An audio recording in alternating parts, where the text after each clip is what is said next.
L'Assemblée législative de transition du Burkina Faso a adopté à l'unanimité le 9 février 2026 un projet de loi majeur portant dissolution de tous les partis et formations politiques du pays. Cette adoption abroge la loi de 2001 sur la charte des partis et celle de 2009 relative à leur financement et au statut de l'opposition. Selon l'exécutif, cette mesure vise à concrétiser la volonté du gouvernement de refonder l'État et de réorganiser la vie politique nationale en profondeur.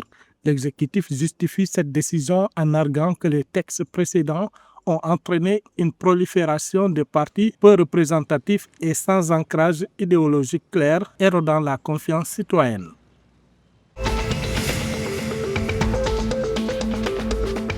Le Cap-Vert se positionne en tête de la communauté des pays de langue portugaise CPLP dans l'indice de perception de la corruption 2025 de Transparency International avec 62 points. Le Portugal arrive en deuxième position avec 56 points.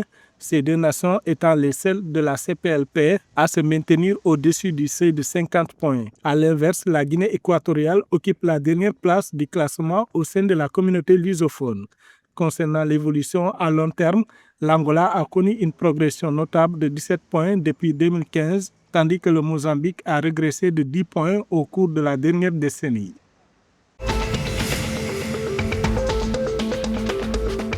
Le Sénat nigérian, par l'intermédiaire de sa commission de crédit, a fortement insisté sur la suppression totale des subventions à l'électricité. Cet appel a été lancé le 9 février 2026 lors d'une audience publique sur le projet de budget national pour l'année 2026 à l'Assemblée nationale. L'objectif de cette réforme est de consolider le budget fédéral en augmentant les recettes de l'État et en allégeant les pressions budgétaires actuelles. Les parlementaires décrivent ces subventions comme un gouffre financier important qui pèse lourdement sur les finances publiques.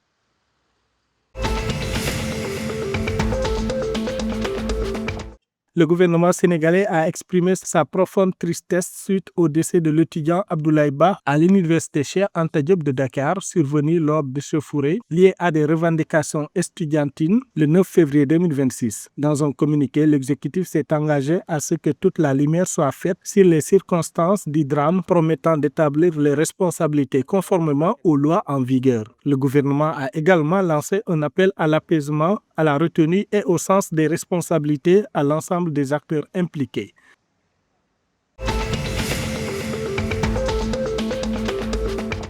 La FIFA et la Fédération ivoirienne de football organisent à Abidjan du 12 au 13 février 2026 un atelier de restitution. Cet événement est consacré à l'analyse de l'environnement du football amateur en Côte d'Ivoire. L'objectif principal est d'identifier les forces et les faiblesses du football amateur national pour proposer des solutions concrètes en vue de son développement durable. La rencontre réunira les acteurs majeurs du football ivoirien. Cette initiative s'inscrit dans la vision de la FIFA qui considère le football amateur comme le socle stratégique pour la détection des talents et la structuration des compétitions locales.